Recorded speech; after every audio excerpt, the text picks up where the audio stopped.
Hello, are you here? I am. All right, y'all. Y'all gonna have to bear with me because I'm live. I'm setting y'all up both on Instagram and Facebook. So I hope you can see me in both places. Um, it's Wednesday at 8 o'clock, which means it's time to get your life. My name is Dr. Parsons. I am a psychologist and life coach, and I am here to teach you how to uncover your passions and live a more fulfilling life. Okay? I am the founder and director of Authentically Me, and that is what we are all about.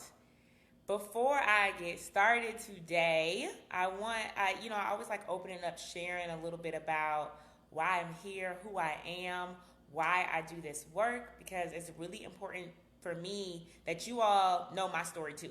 That you all know that I'm human, know that, I speak from my experiences, from my training, yes, it's a psychology, but also from like my lived journey. And that's a big part of what I bring to the table. So I always talk about how, I've always been someone who has worked hard, who has, been a go-getter, right? And has done things the right way. But in that journey, I was always living for other people. I was always doing things the way people told me I had to do. And there was something in me that just always felt like, this can't totally be it. There was this deep, like, I don't know, like kind of empty hole, I guess, where I, went through stages of depression where I felt really unhappy, but I was still just like, okay, I just have to keep going. Whatever it is, I'm gonna figure it out when I keep going. And then, life threw me a curveball, and 3.5 years ago, my partner was killed in a car accident. So he left one day and he never came back. And my life, I still like I get teary eyed every time I talk about it because that was when I reclaimed my life because it was taken from me. This life that I thought that I had was taken, and in this process of healing and grief, and in this journey that I'm on, not only was I in this intensive process of grief, or this intensive journey of grief, but also just a healing from my own pains and sufferings. All those times in my life when I was living for other people, all those times when I was doing things because it seemed like what should be done or what was expected of me, and I didn't have the energy to hold up those masks anymore. So in this place, right? Like in this newfound freedom, that I've come to, in this peace, it's too good to keep for myself. So that's where Authentically Me was born from. It was born from this, need to share what this feels like. Especially because I know what it feels like to be caged in, even when, you're holding up the facade that you're doing it right. So this shift, is something that I have to share with the world. And so I'm here to give you all those steps, to teach you all the things that I did, that I learned on this journey. As a psychologist, clearly I'm deeply passionate about healing. And so, what better way to heal than to share my journey with you all? And hopefully you all can heal along the way so that we can all live free. So thank you for being here. Like I said, today we are talking about those 3 signs, those 3 warning signs that you need to keep a lookout for. And I'm going to tell y'all, this is going to be one where you have to be willing to be honest with yourself. I'm going to tell you the warning signs. I'm going to tell you how they show up. But you have to be willing to say, oh, shit, like, I do that. Right? Or, yeah, you're right. Like, that is something that holds me back. Okay? Because if you aren't willing to point it out in yourself, we're not going to be able to overcome it, okay? So I really want y'all to listen, pay attention. These are things that I pointed out in my life. These are things that I've seen show up as, how fear can hold you back. And not just in the ways that, we typically think of fear, but in the sneaky ways that fear, like, shape shifts on us and comes out differently, okay? So last week we talked about that obvious kind of fear, what I was just talking about, that anxiety, that self-doubt, that kind of running loop that's going through your head of, all the ways that you can't do things. And I gave you all strategies last week. If you missed the episode, make sure you check me out. I hope you're following me. I'm on Instagram, authenticallyme_live free. On Facebook, authentically me live free. Make sure you follow me. I post all my videos so that you can catch up. So last week's episode, that's what we went through. We talked about how to overcome your self-doubt. And this week, though, we're going to talk about, okay, maybe if I don't name it as fear, what are the other things that I still do so that fear is running my life? What are those secret ways that fear is still sneaking up on you? Okay? So let's jump in. I like to just jump in and go straight to the good stuff and talk about what we're here to learn. The first sign that you need to be on the lookout for, if you're wondering, is fear still running my shift, is withdrawal. Okay, let me tell you what I mean by withdrawal. So I'm a couples therapist. Y'all know I'm a psychologist. I work mainly with couples. And one of the things that we look for in the patterns of that contributes to couple conflict is what do partners do when intense emotions come up? What do you do when y'all start to fight, when you trigger each other, when things are hard, okay? And some of us, when we experience that level of intense emotions, when we experience fear, extreme fear, or sadness, or vulnerability, we are programmed to react to that threat by chucking the deuces. Oh, no, this is not where I want to be. I gotta go. I don't know what's going on here, but we can't talk about this right now. I'm done, okay? And this might be the thing is, we learn these processes. We learn these processes over our lives in the different, difficult experiences we've been in. So as an adult, you've probably gotten to the point where this is so automatic to you now, where this happens so quickly that you might not even recognize that you're feeling fear. You might in those situations not even say, you wouldn't even walk away saying, yeah, I'm afraid, or yeah, that made me scared in some way. But what you do tap into is this overwhelming urge to just go. Literally, I can't do this right now. I'm not ready. I don't want to have this conversation. I can't be here with you. And it can show up in different ways. It can be I'm mentally checking out of this conversation. Say whatever you want to say. I don't care. I'm done. Or a physical, no, I literally have to get up and leave. Whatever is happening right now, I can't be a part of it. And I know this experience intimately, because for me, so Kokai, my late partner, he used to tell me nobody can ever say anything to you. And what he meant by that is every time he would bring up a critique or an observation or just something I needed to work on, I was so flooded with this huge wave of fear that I would shut down and literally be I'm detaching from this conversation. Or I'm out the room, I'm done. I don't want to talk about it. I'm not, and it would be I'm not in the mood. Okay, whatever you have to say. Can we just stop this conversation? I'm done with this. I can't be here, right?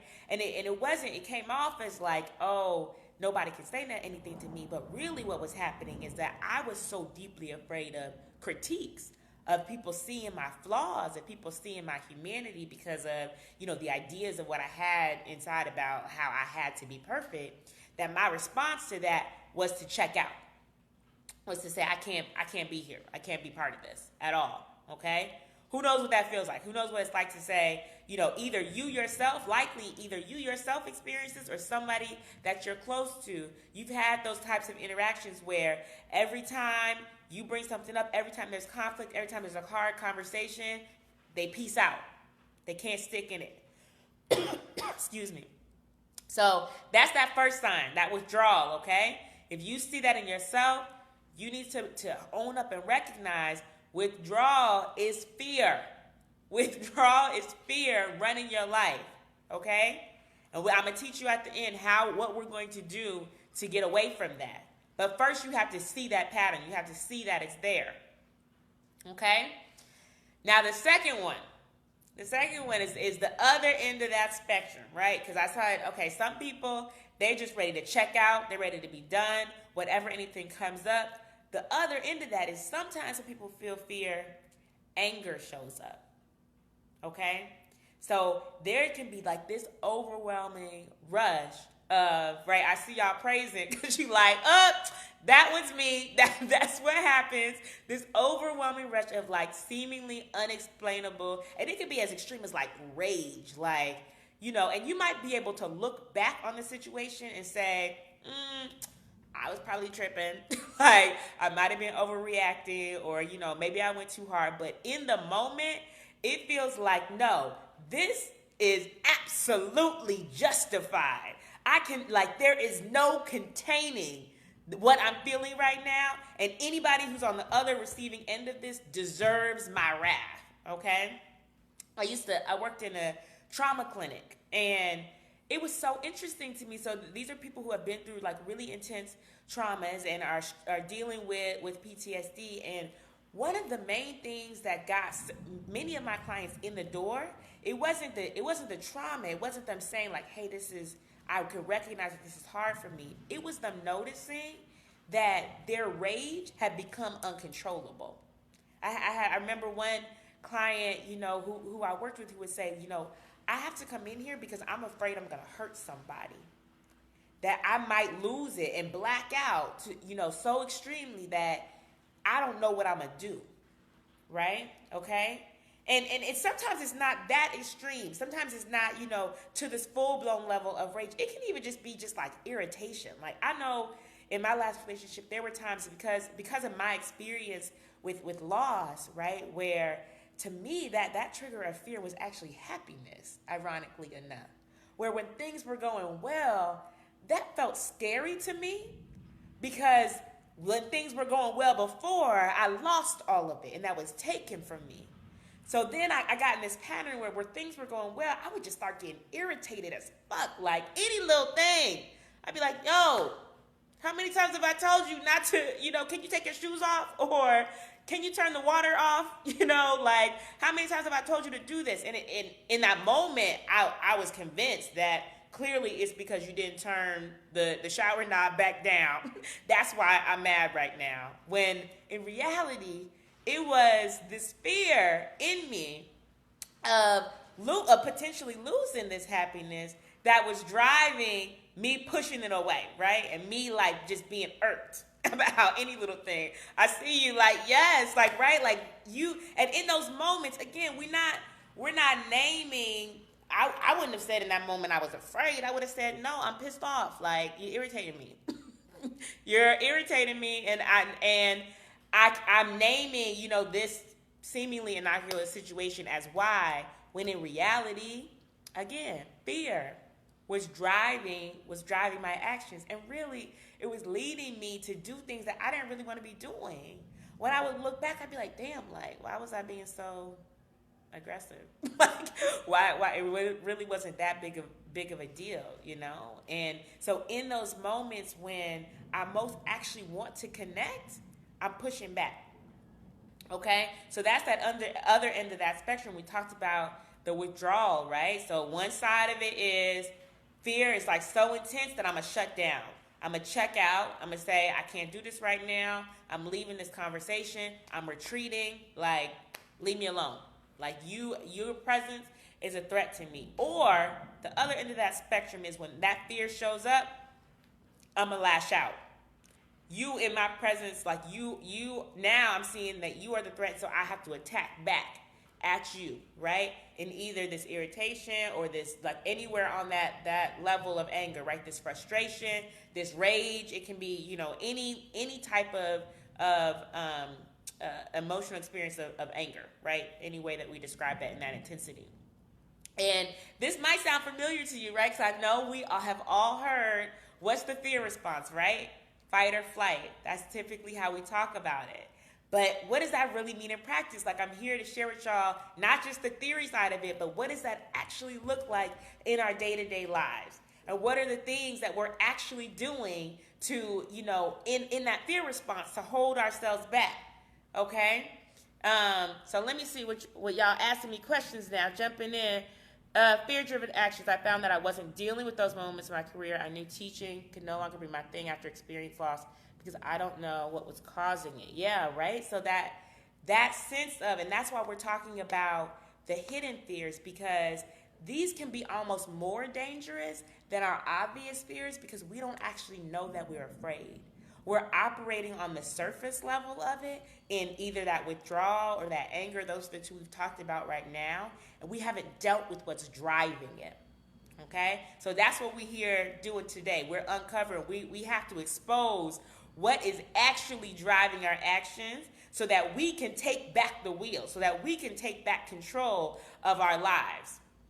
So we talked about that fight or flight, right? That either withdrawal or that anger and irritation, that lashing out.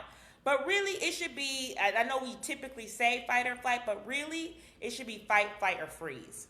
Okay, that's actually the ways that we respond in fear physiologically. Okay, and so this third one, it's not completely freeze, but it's pretty close, right, in terms of like how that shows up. The third way that fear might be still kind of controlling things for you is in numbness.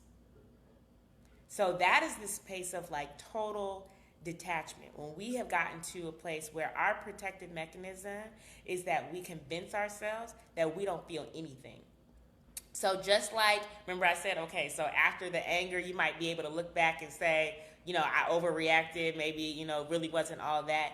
The numbness, that's the space of really kind of underreacting, right? Where our detachment from our emotional experiences, the thing is that detachment from our emotional experiences is depriving us of life, right? So for me, like, I certainly experienced this in the most extreme way in grief and loss. And there was a time, and it came in cycles where I really just existed as a shell, where I lived through the world. I did things on a day to day, but it was as if like my consciousness was like floating behind me, watching this empty shell operate and interact with people. But I had no idea, I wasn't in touch with at all what anything felt like. I mean, it wasn't just that I couldn't feel sadness or pain. I couldn't feel happiness. I couldn't feel, joy. I couldn't feel anything. It was as if there was just like emptiness. And sometimes people, they would think like something would happen and they'd be like, wow, that's a really big deal. And I'm like, I mean, yeah, like, I guess like it's no big deal.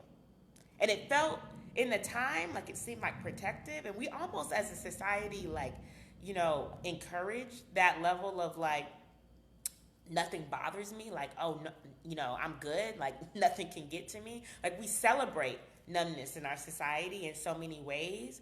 And also like really our climate, right? Like that constant attack on our humanity, it creates that numbness. It creates that detachment because there's just so much bombarded at you. But the thing is, it's costing us our humanity.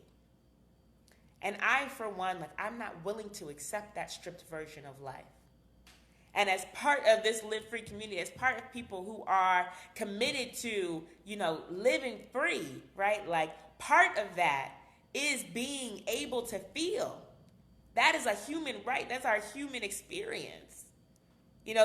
So the other ways that I have experienced this myself is in pregnancy. So when I gave birth, so I had a C-section, which wasn't planned, but life doesn't always happen as planned. And I remember in my last contraction, the last contraction, I knew I was about to, get a spinal tap for the cesarean. And I remember thinking like, it's okay, this is the last one, this is the last. And I had been in labor for like, 24 hours, over 24 hours, right? So I'm like, this is the last one, I can feel it. This is the last one I have to feel. But the thing was, when the drugs from that spinal tap hit, and I couldn't feel anything, that was the absolute worst part of my labor. It was as if like I ceased to exist from the neck down. And that was the moment when I like really understood that pain is not something that I have to avoid. Like pain is my sign that like I am alive, right? And that fear, right, that way that we are detaching from our fear, if we are able to lean into it, we can make choices in how to continue living. But when we detach from it, we are allowing our fear, right, the fact that we feel like our fear is so overwhelming that we can't experience it, to also take away our life. Okay? Y'all following? Y'all on board with me here? Right? And Jesse Williams, like he says, right? And I know this was a popular quote. He says, like, just because, sorry, y'all. Hold on. All right. Sorry, y'all. I got all these flash flood warnings. So good thing I'm not outside, but I'm back now. Okay. So Jesse Williams, he said, just because we're magic doesn't mean we're not real. I know y'all all we that went around Twitter forever, and that's because like we all recognize that our magic, our strength, our resilience doesn't mean that we want to surrender our human rights, our right to be human. So we gonna reclaim that. We gonna reclaim that. And the first part, like I said, is recognizing how it shows up. So I just went through those three things, right? Those three ways that fear is undercover. That first way, remember, that's that withdrawal. That's that like, oh, anytime it comes up, anytime I feel that overwhelming intensity, I'm chucking the deuces and I'm out. The second way, the second thing that happens, which is the other end of that spectrum, is anger. That's that rage that like, I'm so irritated, I'm so frustrated, I don't know why, I'm lashing out at people, right? And that's the other end of that spectrum. And then the third way we just talked about, that's that numbness. That's that space of I've just detached completely. Okay? Because the fear felt so overwhelming. Maybe I had so many experiences of fear that I didn't know, how to deal with all of them. Or maybe I just had such one very intense experience, like at a trauma level, and so now I detached completely. All of those are ways that fear is still running the ship. Okay? And yeah, so I hear you saying, right? Like now, thinking about crying and how embracing my tears, right? Like so openly now, that's a powerful release.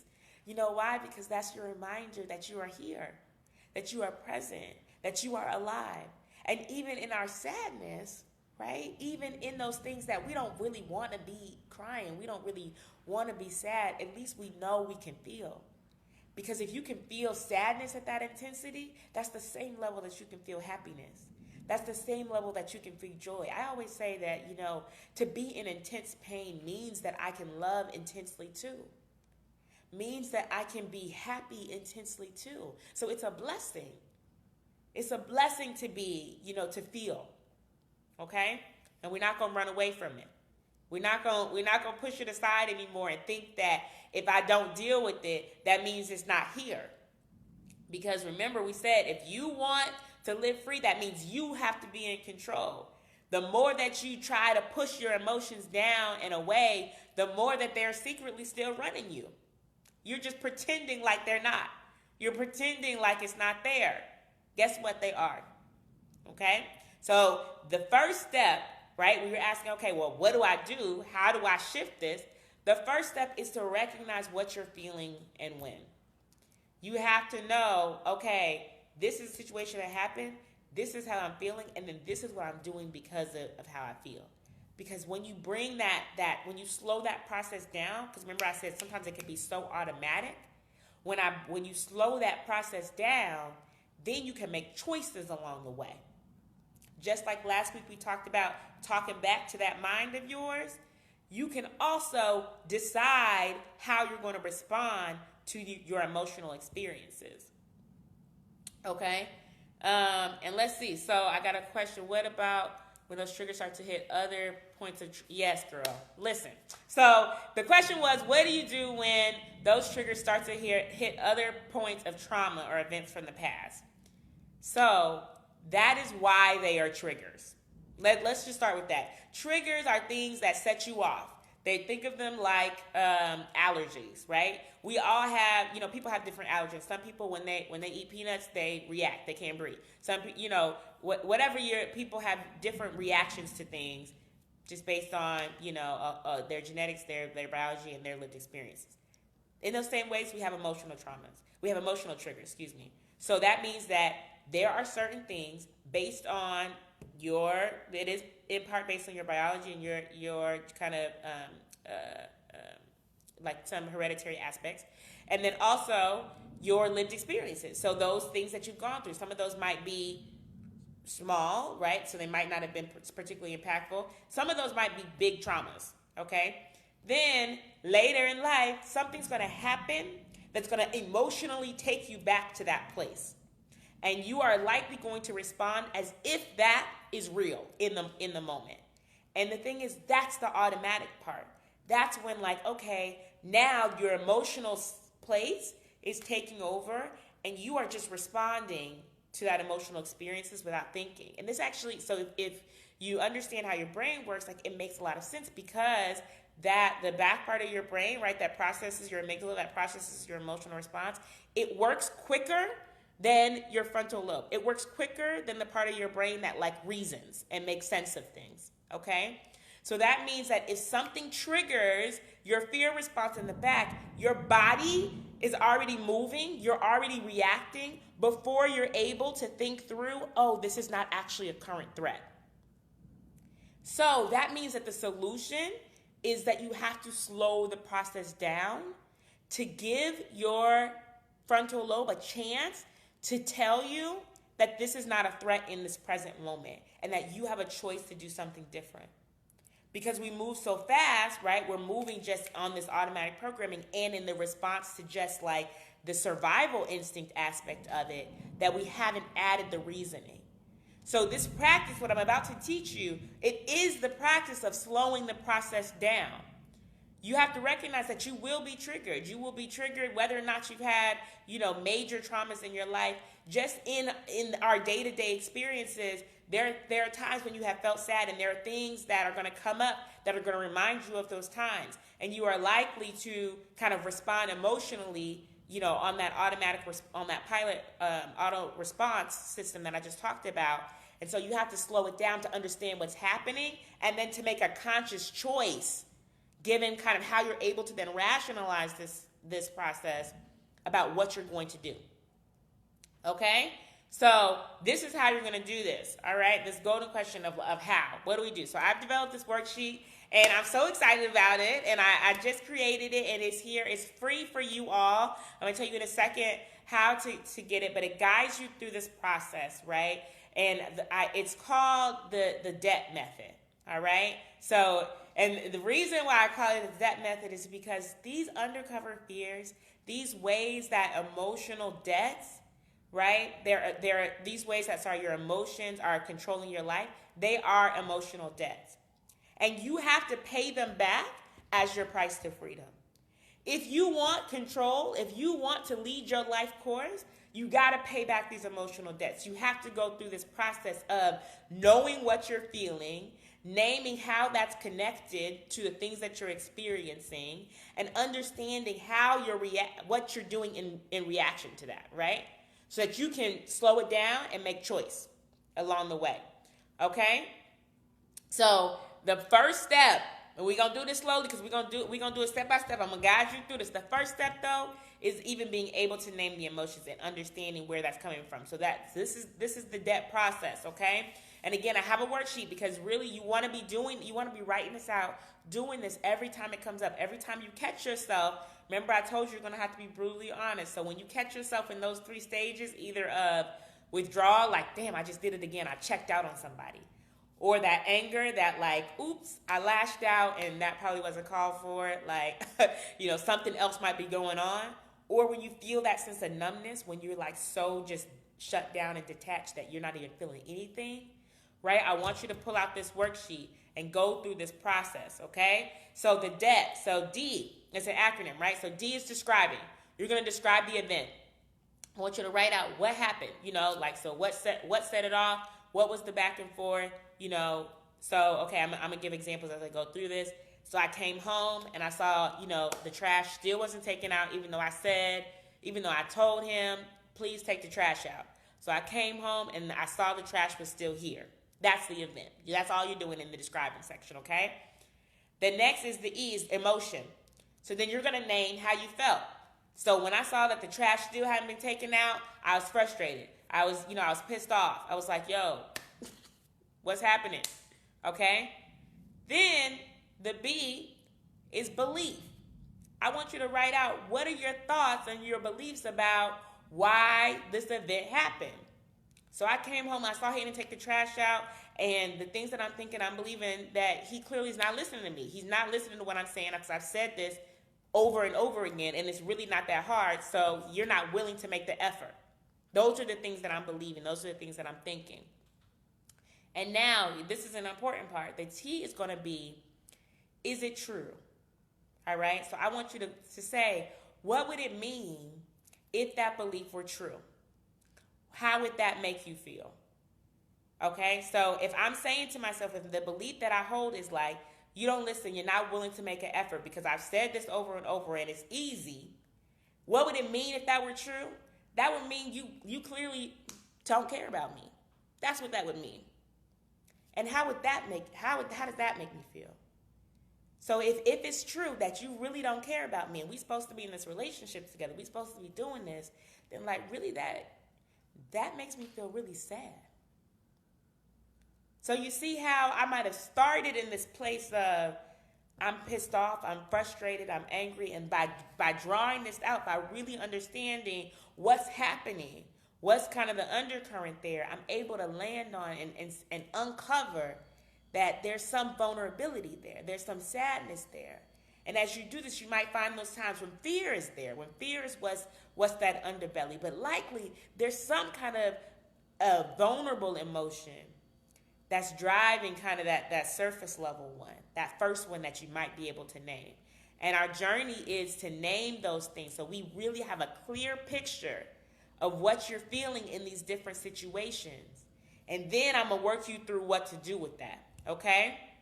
So like I said, there's a free worksheet that walks you through this debt process, and I made it into a worksheet so that you can print off as many as you want because you really want to be doing this. You want to teach yourself how to do this over and over, and the more that you do it, the easier you're going to be able to do it in the moment. But right now, even just doing it after the fact, when you're like, oh, that was one of those situations, like I need to understand what was really going on, I want you to pull out this worksheet. So you can go right now on, bit.ly, bit.ly, and then / authentically me free gift. Okay? Or follow me on any of my social medias. I'm posting them there. Again, on Facebook, authentically me live free. On Instagram, authentically me _live free. And make sure you get this free gift, right? This emotional debt worksheet. I'm telling y'all, it works. And if you want to take your life back, if you really want, to create this life of your dreams, to be able to strip all these barriers, then you're going to have to understand what you're feeling and how it's driving the things that you're doing. So please take the time to do this. I've seen some questions pop up as we go, but let me know, like, how is this landing? What are the things based on what we talked about so far? What are your questions? What are the ways that I can help you understand? Okay, what do I do in this situation? Or how do I know if it really is fear? How do I know what other emotions might be coming up? Let me know, where you're at with this. Does this make sense?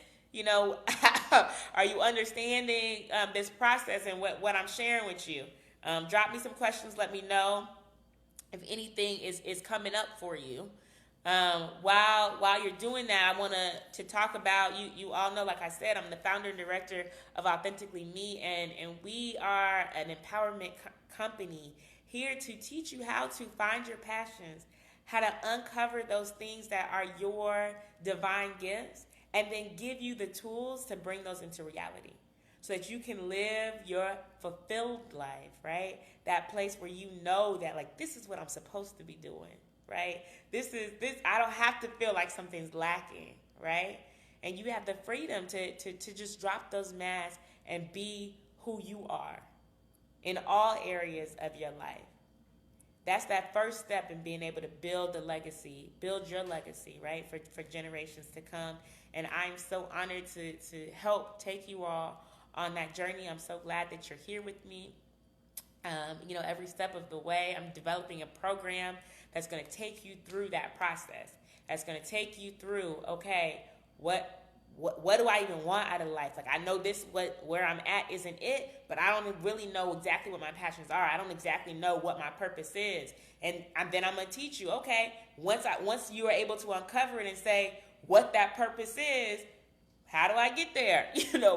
What's the plan that's going to take me from where I am to where I want to go? And then we're going to walk you through the steps there, okay?